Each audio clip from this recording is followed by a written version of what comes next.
हाल ही में अरुणाचल प्रदेश फिर से एक बार सुर्खी में है। अरुणाचल प्रदेश को चाइना ने अपना बताया है। भारत ने उसके बयान का खंडन किया है। विपक्ष द्वारा सरकार से बहुत सारे सवाल पूछे गए हैं। तो वाकई में अरुणाचल प्रदेश की क्या वास्तविक स्थिति है? क्या वाकई में भारत का वहां पर नियंत्रण है या फिर चीन के बताने से वो वहां का हो गया? अरुणाचल प्रदेश को चीन का बताने के पीछे चाइना ने जिस तरह से उसे कहा है कि वो मेरा है, तो क्या ताइवान की तरह चाइना चाइना अरुणाचल प्रदेश पर भी क्लेम करता है? और अगर ऐसा ही है तो क्या आने वाले समय में जैसे ताइवान को डर है कि एक दिन चाइना उसके ऊपर कब्जा कर लेगा, तो क्या अरुणाचल प्रदेश के लिए भी भारत के मन में एक भय है? क्या अरुणाचल प्रदेश भारत से छीन कर वो चीन का हिस्सा बन जाएगा? क्या इसे लेकर के भारत और चीन आपस में लड़ लेंगे? आज के सेशन में इस पूरे विषय पर चर्चा करेंगे, क्योंकि फिलहाल जिस अरुणाचल प्रदेश को भारत के पूरब का द्वार माना जाता है, भारत का सबसे पूर्वी किनारा माना जाता है, भारत के सूर्योदय का क्षेत्र जहां से माना जाता है, वो अरुणाचल प्रदेश जिसका नाम ही अरुणाचल है, मतलब अरुण भगवान सूर्य के समर्पित जगह से निकाला गया, जबकि सूर्य सबसे पहले जहां आ रहा है, उस अरुणाचल को आज चीन ने जिस प्रकार से क्लेम किया है, उससे भारत के अंदर तमाम प्रकार की प्रतिक्रियाएँ आ रही हैं। चीन के साथ लंबे समय से चले आ रहे जो खराब रिश्ते थे, अब उन्हें सुधारने के जो प्रयास चल रहे थे, उसमें इस तरह का बयान निश्चित ही बाधा देगा। और इस बाधा की जो शुरुआत है, जो अचानक इस कारण निकल कर आई, वो अरुणाचल प्रदेश की एक महिला के कारण आई, जो कि इस समय यात्रा में थी, जिनके ट्वीट के कारण ये जानकारी बाहर आई। वो यात्रा में थी, यूके से जापान जा रही थी, रास्ते में हॉल्ट था, ट्रांजिट था चाइना होते हुए, वहाँ पर उनके साथ ये बदतमीज़ी हुई। तो मैं आपको आज पूरे डिटेल में बताऊँगा। साथ में ये भी बताऊँगा, जब चाइना से पूछा गया इस बारे में तो उन्होंने कहा कि अरुणाचल प्रदेश हमारा है, जिसको इस प्रकार से हेडलाइंस मिली कि हम अरुणाचल प्रदेश को रिकॉग्नाइज़ नहीं करते हैं, वो हमारे लिए तंजांग है। पूरे विषय वस्तु को विस्तार से चलते हुए चर्चा में करते हैं। जिस अरुणाचल प्रदेश को ये ज़ाननैंग नाम से बोलते हैं, जिसके बारे में ये कहते हैं कि भारत का जिस पर गलत तरीके से क क क कवर है।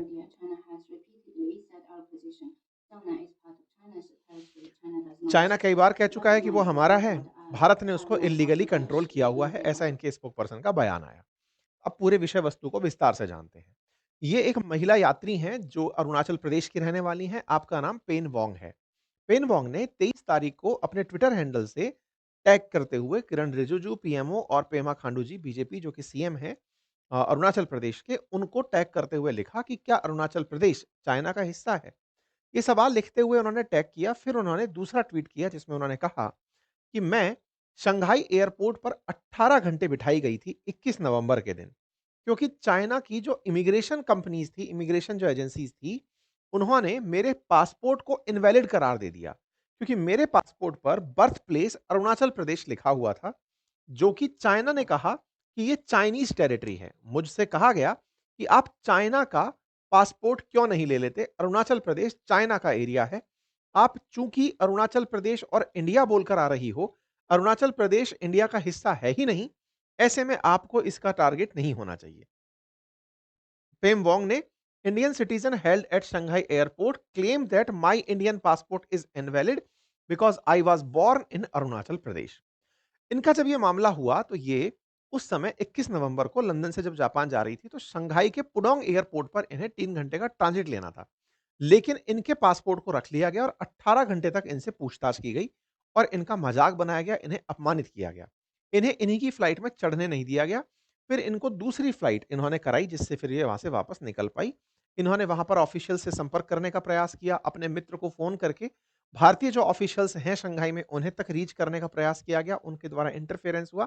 फाइनली ये निकल कर के अपनी जगह पहुँची। इन्होंने अपनी पूरी जानकारी अपने इंटरव्यू में दी। जैसे ही इनकी जानकारी बाहर आई, ये ना केवल भारत में बल्कि विदेशों में भी चर्चा का विषय बना, क्योंकि यूके से ये यात्रा कर रही थी, पिछले 14 साल से ये यूके में ही हैं।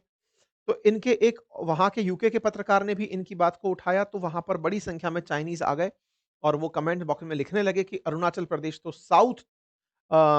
तिब्बत है, तिब्बत का हिस्सा है और इसके ऊपर भारत ने इल्लीगल कब्जा किया हुआ है। इस तरीके से चाइनीज़ लोग भी इस बात को मानते हुए चलते हैं कि जो अरुणाचल प्रदेश है, वो तिब्बत का एक्सटेंडेड हिस्सा है और तिब्बत पर चूँकि चीन का कंट्रोल है, इसीलिए अरुणाचल प्रदेश भी चीन का हुआ। ये चाइनीज़ लोगों का थ्योरी है, ये थॉट प्रोसेस है। ये वही जगह है जहाँ पर आपने मल्टीपल टाइम भारत के समर्थन में, मतलब अरुणाचल प्रदेश तो वो है, हमने G20 की बैठक तक अरुणाचल प्रदेश में करवाई है। लेकिन कुल मिलाकर के चाइनीज़ जिस तरह से सलामी स्लाइसिंग करते चल रहे हैं, हर जगह को अपना क्लेम करते चल रहे हैं, उन्होंने अरुणाचल प्रदेश को भी क्लेम मार दिया। लोग कहते हैं एक दिन ये अंटार्कटिका को भी क्लेम मार देंगे। खैर चलो ये तो अलग बात है। अब बात करते हैं हमारे देश में राजनीति की। कांग्रेस आती है और कांग्रेस कहती है कि ये कैसे संभव है कि हमारे देश के अभिन्न अंग अरुणाचल प्रदेश के एक नागरिक के साथ चाइना ऐसा बर्ताव कर रहा है। सरकार ऐसे में क्या कर रही है? कांग्रेस के द्वारा बीजेपी से यह सवाल पूछा जाता है। बाकायदा उन्होंने इस बात पर लिखा कि एक महिला के साथ बर्ताव बुरा होता है, पासपोर्ट के नाम पर बुरा बर्ताव होता है। आप किस तरह की राजनीति कर रहे हैं? क्या डिप्लोमेसी है आपकी जो हमारे नागरिकों के साथ ऐसा हो रहा है? विपक्ष के द्वारा इस पर सवाल पूछे गए। इसी बात पर जो अरुणाचल प्रदेश के सीएम हैं, उन्होंने भी अपनी प्रतिक्रिया दी कि भई इनके साथ गलत हुआ। ये तमाम चीज़ें जब सवाल-जवाब के रूप में चल ही रही थी, इस बीच में अ, ये सवाल चाइनीज़ एम्बेसी से भी पूछा गया। सॉरी चाइना के जो वहाँ पे स्पोक पर्सन है विदेश मंत्रालय के, उनसे पूछा गया कि क्या आप लोगों ने ऐसा किया? तो इन्होंने कहा कि हम अरुणाचल प्रदेश को भारत का हिस्सा नहीं मानते, लेकिन उस महिला के साथ हमने कोई बदसलूकी नहीं की। पूछताछ की थी जो कि इमिग्रेशन पॉलिसी का पार्ट है।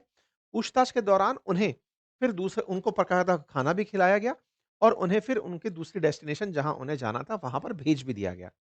इन्होंने पूछताछ की बात को स्वीकारा, बोले इमिग्रेशन वालों का काम पूछताछ करना है, उन्होंने पूछताछ की। कुल मिलाकर ये तय हो गया कि चाइना ने इस तरह की पूछताछ की थी, लेकिन हैरेसमेंट नहीं किया, ऐसा चाइना का क्लेम है। लेकिन इस बात पर विपक्ष हमलावर है और सरकार से सवाल पूछ रहा है। सरकार की तरफ से कोई आधिकारिक बयान नहीं आया। विदेश मंत्रालय के प्रवक्ता रणधीर जायसवाल जी का बयान आया और उन्होंने अपनी तरफ से यही कहा कि हमने चाइना जी की मिनिस्ट्री जो फॉरेन अफेयर्स है, उनके साथ में इस तरह की बातचीत के लिए की है। अरुणाचल प्रदेश भारत का अभिन्न अंग है और चाइना इस विषय को लेकर के हम चाइना के साथ बातचीत कर रहे हैं। अब ये तो भारत सरकार का ऑफिशियल स्टेटमेंट हुआ। लेकिन असल में ये मामला है क्या? असल में है किसका अरुणाचल प्रदेश? अब इसको समझते हैं। देखिए क्या है कि भारत और चीन के बीच में जो असल सीमा विवाद है उसका कारण है ब्रिटिशर्स। ब्रिटिशर्स दुनिया में जिस भी देश से निकल कर गए उनको लड़ा कर चले गए। आज भारत पाकिस्तान लड़ते हैं, भारत बांग्लादेश भी अब शुरू हो गए हैं। हमारा नेपाल के साथ सीमा विवाद चल रहा है, हमारा श्रीलंका के साथ सीमा विवाद चल रहा है। दुनिया के तमाम देश जहां पर ब्रिटिशर्स ने कब्जा किया वहां पर कुछ ना कुछ ऐसे बवाल छोड़ दिए कि जब वो निकले तो वो आज तक झगड़ ही रहे हैं। ऐसे ही झगड़ा शुरू हुआ भारत और चीन के बीच में। असल में इंडिया के उत्तर पूर्व में तिब्बत नाम का एक बड़ा सा हिस्सा है जो कि पहले एक स्वतंत्र राष्ट्र के रूप में अपनी मान्यता चाहता था। चाइना ने उस पर 1951 में कब्जा कर लिया। तिब्बत भारत से सीमा साझा करता था। अंग्रेजों के अनुसार तिब्बत और भारत के बीच में एक सीमा रेखा थी। उस सीमा रेखा को उन्होंने मैकमोहन रेखा के नाम से रिकॉग्नाइज किया था। आज जो भारत और चीन के बीच की सीमा रेखा है उसे हम LAC के नाम से जानते हैं, जिसे 3 भागों में बांट सकते हैं। पूर्व की तरफ वाला जो भाग है वो ईस्टर्न सेक्टर कहलाता है, मध्य का सेक्टर सेंट्रल सेक्टर कहलाता है और पश्चिम का सेक्टर वेस्टर्न सेक्टर कहलाता है। इस LAC को लेकर के क्या मामला है अब वो समझिए। अगर हम किलोमीटर वाइज बात करते हैं तो असल मायने में LAC और भारत और चीन के बीच में 3500 किलोमीटर लंबी है। लाइन ऑफ एक्चुअल कंट्रोल के तरीके से आप उसे समझ सकते हैं, जिसमें जम्मू कश्मीर वाला जो बेल्ट है वो 1597 किलोमीटर लंबा है। इसका एक छोटा सा एरिया एरिया है जिसके ऊपर 1962 में चीन ने कब्जा कर लिया था, जिसे अक्साई चीन कहते हैं। जब चीन भारत पर हमला करते हुए आगे बढ़ा तो उसने भारत का एक बड़ा सारा हिस्सा अपने कब्जे में ले लिया, जिसे आज हम अक्साई चीन के नाम से जानते हैं। चीन तब से इस पर बैठा हुआ है और चीन कहता है कि आप हमें कहते हो कि हम अक्साई चीन पर बैठे हैं, आप अरुणाचल प्रदेश में बैठे हुए हो। ऐसा वो क्यों कहता है? उसके अनुसार जो अरुणाचल प्रदेश है वो तिब्बत का दक्षिणी हिस्सा है। तिब्बत कहाँ है? ये रहा। भारत के उत्तर की तरफ तिब्बत है। तिब्बत चूंकि चाइना ने कब्जे में कर रखा है तो उनका कहना है कि तिब्बत का दक्षिण हिस्सा अरुणाचल प्रदेश है। उनका मानना है कि अरुणाचल प्रदेश में एक मठ है जिसका नाम तवांग मठ है। उस तवांग मठ का तिब्बत के मठ के साथ कनेक्शन है, पुरातन कनेक्शन है, जो इस बात को प्रूव करता है कि ये दोनों पुराने कर सहयोगी रहे हैं। अरुणाचल प्रदेश भारत का हिस्सा नहीं, तिब्बत का हिस्सा होने के नाते वो चीन का हिस्सा है क्योंकि चीन ने तिब्बत पर कब्जा कर रखा है। क्लियर? इसमें से जो पूर्वी सेक्टर वाला जो हिस्सा है, जिसमें मैंने तवांग को आपके सामने हाइलाइट किया, ये पूर्वी सेक्टर वाले हिस्से को आज अरुणाचल प्रदेश और सिक्किम के साथ मिलकर देखा जाता है, जहां पर 1346 किलोमीटर लंबी सीमा रेखा है। भारत के साथ में जो ये कुल मिलाकर विवाद है, ये 90,000 वर्ग किलोमीटर के इसी क्षेत्र को लेकर है, जिसे चीन का मानना है कि वो मैकमोहन लाइन नहीं मानता, जो तिब्बत के समय की थी। तिब्बत के साथ भारत की जो सीमा रेखा थी, वो 1914 से बनी हुई है, तिब्बत और भारत के बीच में। लेकिन चाइना उसे कहता है कि जब तिब्बत हमारे कब्जे में आ गया, तो तिब्बत का दक्षिणी हिस्सा भी हमारे पास होगा।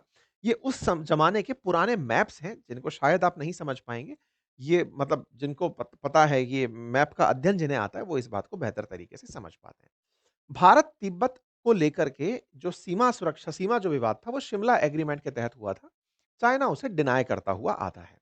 1938 में आधिकारिक रूप से मैकमोहन लाइन को दर्शाता हुआ मैप आया था।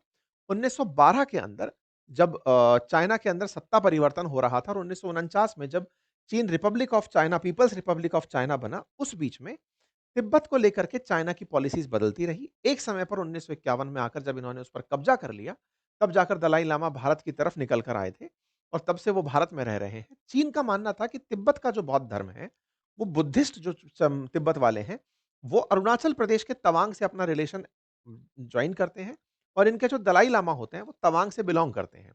चाइना के अंदर जो बौद्ध धर्म है, वो तवांग के मठ पर कब्ज़ा करके उसको अपने नियंत्रण में करने की प्लानिंग दर्शाते हैं। कहते हैं कि चाइना का जो अंदर तिब्बत जो है उसके अंदर का जो लहासा मठ है और अरुणाचल प्रदेश का जो तवांग मठ है, ये पुराने एक-दूसरे से कनेक्टेड रहे हैं। इनका मानना है कि जो छठे दलाई लामा थे, उनका जन्म भी तवांग के पास ही हुआ था। तो इनका कहना ये है कि चूँकि तिब्बत के अंदर जो धार्मिक गुरु बैठता है दलाई लामा, वो लहासा में पैदा हो चुका है, तो वो तवांग में भी पैदा हो चुका है। तो इनका मानना है कि ये हमारा एरिया है और ये दलाई लामा को लेकर के बहुत ज़्यादा वो रहते हैं कि बुद्धिज़्म का कहाँ से मतलब सूत्रपात हुआ, उसको लेकर के ये चलते हैं। चाइना कुल मिलाकर के इस कारण से तिब्बत को अपने साथ जोड़कर मानता है। क्या अरुणाचल प्रदेश को जोड़कर मानता है कि क्या एकमात्र यही कारण है? नहीं। इसके साथ-साथ ये इसको तिब्बत, भूटान और म्यांमार के लिए भी ज़रूरी मानता है। क्योंकि आप अगर अरुणाचल प्रदेश की लोकेशन देखेंगे, तो अरुणाचल प्रदेश के साथ-साथ एक तरफ आप म्यांमार देखेंगे, तो एक तरफ भूटान जुड़ा हुआ देखेंगे। तो चाइना को असल मायने में इन सभी जगहों पर अपनी रीच को बनाए रखने के लिए अरुणाचल प्रदेश काफ़ी महत्वपूर्ण नज़र आता है।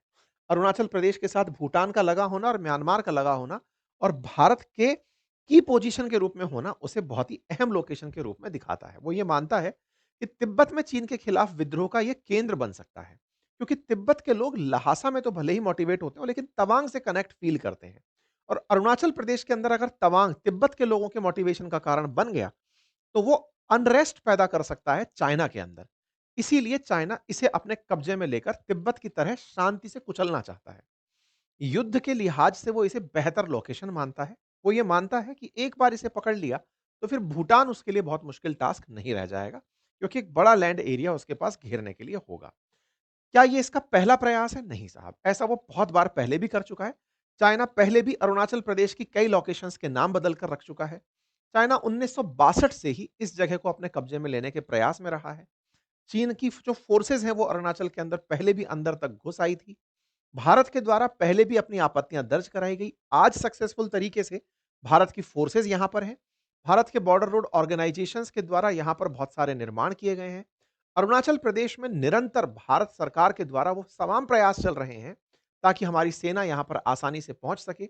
यहाँ पर बहुत डेंस फॉरेस्ट है, कनेक्टिविटी इश्यू है, इसलिए भारत सरकार के द्वारा निरंतर यहाँ पर निर्माण कार्य करवाए जा रहे हैं, ताकि अरुणाचल प्रदेश में कल को अगर युद्ध की स्थिति चीन से झगड़ने की बनती है, तो हम यहाँ पर एनी हाउ किसी भी समय प्रश्न वहाँ पर पहुँच जाएँ। ठीक है साहब?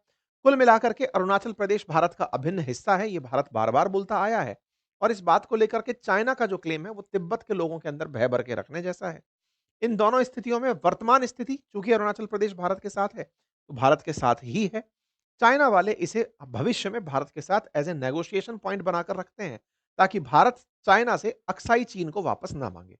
लेकिन क्या इसकी वजह से दोनों देशों के बीच में कभी टेंशन बढ़ सकती है? जवाब है नहीं। चाइना अभी युद्ध करने की स्थिति में नहीं है। उसे अभी टास्क दिख रहा है वर्ल्ड की लार्जेस्ट इकोनॉमी बनने का।